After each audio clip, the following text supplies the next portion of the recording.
Hello, ladies and gentlemen, boys and girls. This is the Reverend Grog speaking. I'm going to take you today, tonight, this morning, whenever you're watching this. I'm going to take you back in time to a time when I was in high school. And let me tell you, I know I'm probably not alone in this, but high school wasn't exactly the easiest of times for me. I've always been a bit of an outcast, even when I was really, really, really young, but something about high school in particular seemed to make that feeling so much more acute. Now, if I were to hazard a guess as to why, I would say that it's the sentimentality that got to me. Because, as you go through high school, and keep in mind, for the most part, unless you've, moved somewhere, or, I don't know, people died or something, for the most part, the people who are in your high school class are people you've been going to school with for most of your life. And so there's this whole big thing of oh yeah, we're one group, we're never gonna forget each other, remember all the good times. And it's that's the message they're putting forth. And for me, it's fallen on deaf ears, man. Because yeah, we're the class of 2013. I'm in that category, but, I'm not part of the group. But you know what? That was alright. That was perfectly alright. I was okay with that. And let me tell you why I was okay with that. I had another group to be a part of. Now, for those of you who don't know what game is playing in the background right now, this is Dirty Bomb. Now, back in high school, Dirty Bomb didn't exist. Actually, even Brink didn't exist at that point, I don't think. Brink was just coming out at the tail end of when I was in high school. But anyone who is familiar with Dirty Bomb will probably be familiar with one of its ancestors, Wolfenstein: Enemy Territory. And I know I'm going to sound like a kooky, sentimental geezer when I say this, but hot damn, son, Enemy Territory, fucking magical. Now, this came out in 2003, and it was a free-to-play game. So, you have to bear in mind, this was a free-to-play game before, microtransactions and DLCs and, before Steam even, actually, I think. Yeah, I believe that was right before when Steam even came out. And so, it was a genuinely free computer game that you could just get and play, and that was the end of it. There was the occasional patch, but basically, they just released it and were like, okay, go have fun. But the thing is, this was a free-to-play game in a time before, free-to-play models were considered viable business models for games. So the thing is, official content was a wee bit sparse, but you know what? It was fine. The game only released with 6 official maps, because the community made more. And heck, if you look at, actual competitive play of Enemy Territory, most of the maps you're going to see were community-made maps. Very few actual official maps were, to my knowledge, at least in comparison to all the community-made ones, played in competitive play. And even then, a lot of the official maps were modified for competitive play. So, yeah. And you know what? You know what was also fine? The fact that the game released with no AI bots whatsoever. There were no bots. I don't mean aim bots, because those did exist, but computer-controlled bots did not release with the game. But you know what? That was fine, because the community, they made those too. The community made the bots to put on your servers so you could make people think your server was populated. And you know what? Hell, even when Punkbuster stopped supporting the game and didn't allow new users to create new user IDs, that was fucking fine, because the community made its own workaround. Long story short, Enemy Territory had a strong fucking community. They were the ones that really made the game work. And the reason it was so strong is because Splash Damage, the developer, and id Software, the publisher, they allowed the community to be strong. They made this really solid foundation of a game. They had the classes, they had the mechanics, weapon balance, all that shit. But then they gave it. They gave it for free to the community. They took a hands-off approach. You know, it was very much the case that ET wasn't just the developer's game. They let it make us. They let us make it our game. But it wasn't just the ability for the community to make content that made it our game. Because there's been plenty of games with mods. There's been plenty of games where people have made fucking workarounds for outdated systems that the game uses. No. You see, what made Enemy Territory truly, and I mean truly, the community's game was that players had free reign over how they played games on their own servers.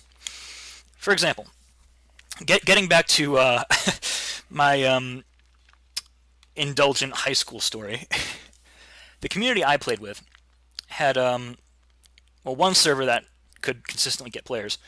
And while the server was many things to many people, one thing it was not was a vanilla game of Enemy Territory. The server had double jumping, it rebalanced a lot of the weapons, it actually made the FG42 really fucking good, and I was able to make that work. Every bullet that was fired was a tracer round, so you literally saw like a red line come from your gun as you fired. And they took away, or they deactivated, basically ability cooldowns. So like, you could just spam dynamite on an objective, just keep throwing it down, and keep fucking arming it. with no real consequence aside from the fact that you couldn't shoot your gun. And honestly, the way the game was, how we played it, it was probably actually closer to Unreal Tournament's Assault Mode with like a ballistic weapons mod than it was to even a slightly modified Enemy Territory. But you know what? It's how we rolled. That's how we rolled, son. It was our game. We played it on our terms. And you know what? That was fine. Because the developers, they let us do this. They let us make these highly customized experiences. They let us build these communities around what probably most modern devs would consider abominations of games. But, and as I've gotten older, as I've graduated high school, gone into college, hopefully very soon we'll have a degree that is not completely, totally useless. But, whatever. I've noticed something. That there's not many opportunities for game communities to really sprout up in the way they did in those days.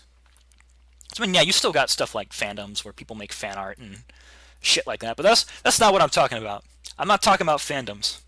I'm not talking about drawing fan art. I'm not talking about making porn of the well, there weren't really any characters in ET to make porn of, but you know what I'm talking about, and that's not what I'm talking about. What I'm talking about is like these really decentralized, from the developers' perspective, these decentralized groups that form their own communities, form their own. I don't want to say societies because that sounds kind of, but basically, there's not a lot of opportunities for players to do that anymore. And I mean, the reason why is because people don't want to play on custom servers anymore. People don't want to play on actual servers like anymore that you have to look for in a server browser and join. They want to be queued up in matchmaking, have the match found for them, have a balanced match found for them.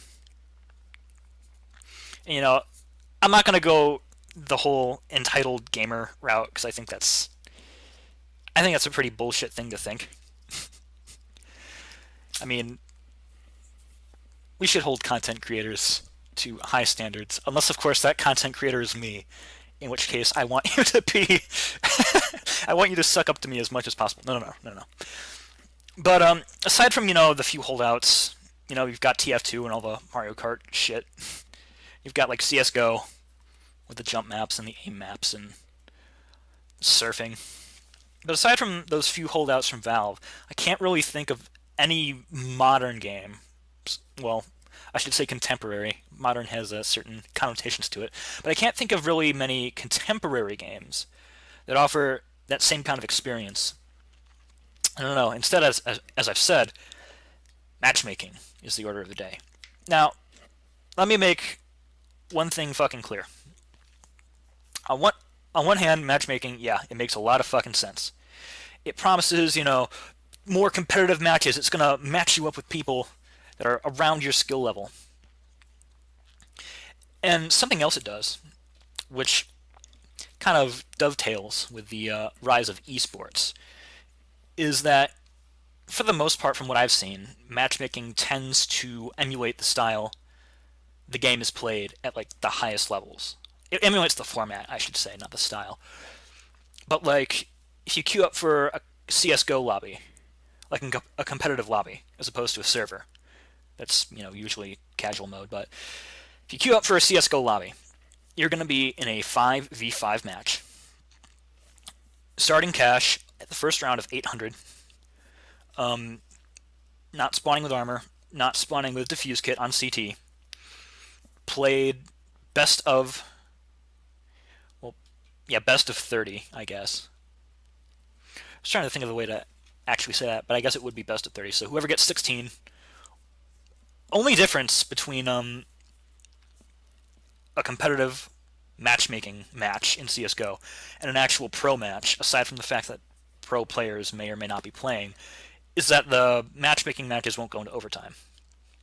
That's pretty much the only real difference I can think of off the top of my head. And of course, this is just for CS:GO, but I think it's probably one of the it's a good example to use. It lets you live the dream. It lets all the esports wannabes pretend they're, I don't know, Hiko or Get Right or Kenny S. I know that probably sounds really harsh, and I'm calling people who just want to enjoy the game wannabes, but I can't think of really any softer way to put that. And I apologize. I do apologize if that sounds really harsh. I don't mean it to be. Dude, if you're excited about something, be excited about that, okay? I want you to be excited. I want you to be a happy fucking camper. Don't be a camper, but you know what I mean. And that's just from the player's perspective. Got to also consider, what are the devs going to think of this? Now, with matchmaking, with that is going to come centralization. That's going to come with a greater ability for devs to control the terms the game is played on. So, like, they can standardize, going back to CS:GO, how many rounds are played, starting cash, all that shit. They're in charge of that. Basically, the only things that players have control over are the tactics players use, and as far as setting up the game goes, who they want to queue with and what maps they want to play. That's all the players decide on. And if you think about it, they're just deciding on a bunch of presets that the devs have kind of put into the game. They're not actually, I don't want to say they're not making a choice, but they're choosing from predetermined options. And yeah, it kind of makes it sound sinister, probably more sinister than it is. And you know what? That's fine, because I'm probably very, very biased. But like, please understand, I can sympathize with that desire a dev might have to have some control over, how the game is played. Not only because, they have like this vision of how, they want the game to be played, but also in the case of most of these games I'm talking about nowadays, there's actual money on the line. I mean, yeah, ET let players do literally whatever. But the thing is, ET also didn't cost anything for most players, at least. I mean, if you want to get technical, people who rented servers, they paid to rent those servers from companies. But like for Joe Schmo Blow, who would probably get banned for having that name, but I digress. For Joe Schmo Blow, who's playing on community server 693, it does not cost him any money to play the game. Well, I mean, aside from power and internet, but he'd be paying for that anyways.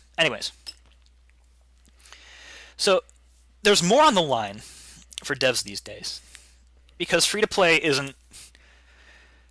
It's free to play, but there's still money involved, which just wasn't the case back in those days. So I guess there's a reason things are the way they are. The environment has made it so, matchmaking is the order of the day. But still, I'm going to be 100,000 million% honest with you. I really miss that ET experience. I miss that sense of having that community, having that place I could go at like 3 in the fucking morning to play with the Australians. The Australians who I became very, very good friends with. I miss my clanmates. I miss the server regulars who would come on. I even missed the rare Italian trolls we'd get. And while there certainly is a story behind that, and while I might tell that story one day, I'm not going to tell it right now. But, I miss that laid-back atmosphere of almost like a bar setting where you could just go and kind of play the game and shoot the shit with these cool people from all around the world. I miss also how the experienced players on the server would actually, take the time and mentor new players on how to play the game. So I'm going to tell a quick story about this happening. Basically, there was I was in a clan, right? And I had these 2 clanmates. One of them was an absolute asshole, and thankfully eventually got what was coming to him. And the other was my best real-life friend, who I convinced to, play the game, play on the server. Eventually he joined the clan and actually got higher ranked in the clan hierarchy than me, but I digress. But anyways, the asshole clanmate basically told my friend that he was, bad at the game. And not in a constructive way, but he was really going at it. And so this one server regular we had, who was probably one of the best players who play on our server, but would not join the clan. He was very adamant about not joining the clan, but he was great friends with most of the clan members, except for the asshole, of course. He basically was to my friend, I'm gonna make you the best fucking player of this game that I can. All despite the asshole clan member who did really get what was coming to him. And I miss the crazy shit too. There was a map. It was called Oasis. And it kind of has a remake in Dirty Bomb. But I digress. There was a map called Oasis, where basically what happened was there were 2 objectives that the attacking side had to complete. First, they had to blow open this wall, basically, that was in the way. And then they had to go on past the wall, the blown-up wall, into the enemy base, and blow up these 2 anti-tank guns that were in the base. The thing is, though, if you fix this water pump that drained these flooded tunnels, you could bypass the first objective and get to the second objective. So what I would do for funsies, because I'm a jackass, is I would occasionally, because you couldn't get away with this all the time, otherwise they'd get onto you, but I would occasionally fix this water pump system, go through the cave, then the enemy, they're oh, they fixed the water pumps, better fall back, make sure no one's in the base. Evade them, they're okay, everything's clear, go back to defending the first objective, they blow up the water pumps, that's okay because you're already through. Then what you do is you fill the enemy base with landmines. Now the thing is, I told you our server was crazy, but one thing they allowed was in vanilla ET you could only place I think 10 landmines at a time on the map. Each side can only place 10 landmines. We bumped it up to 200. So you could literally go through this water pump passage, fill the enemy base with 200 landmines, plant on the enemy tank guns. So they'd hear dynamite planted, and they'd be like, "Oh shit, we gotta get back there and defuse," because some asshole snuck through the pumps or the tunnels, and they respawn back at the you know back area spawn. They take a step out of spawn and immediately get blown up because hey, their base is filled with 200 fucking landmines. And of course, it wasn't like this cut the match short or anything. Because, I mean, it took time to plant 200 landmines. But, it was a stupid thing you could do. There was another map you could kind of do this on. It was a bit more morally gray, though. That was a fuel dump. Because there was a lot of room on fuel dump to plant mines, too. But Oasis was the one you did it on. Fuel dump might get you banned if you did that. Anyways, those were good times. And to all my friends from those days in the Google Clan, hot damn, we had lightning in a bottle. And even now, I appreciate every single fucking one of you. Kismet, Llama Smoker, Mushroom, DQ Rock, Big Dog, Chill, Pingu, Disdain, Bun Bun, Shogun, Psychus, Kid, Onerer, NF Killer, Tiki, Warlord Blade, Mr. Battlebob, and Jonesy, may he rest in peace. V57, guys. V57. Now, Dirty Bomb, the devs, Splash Damage, again.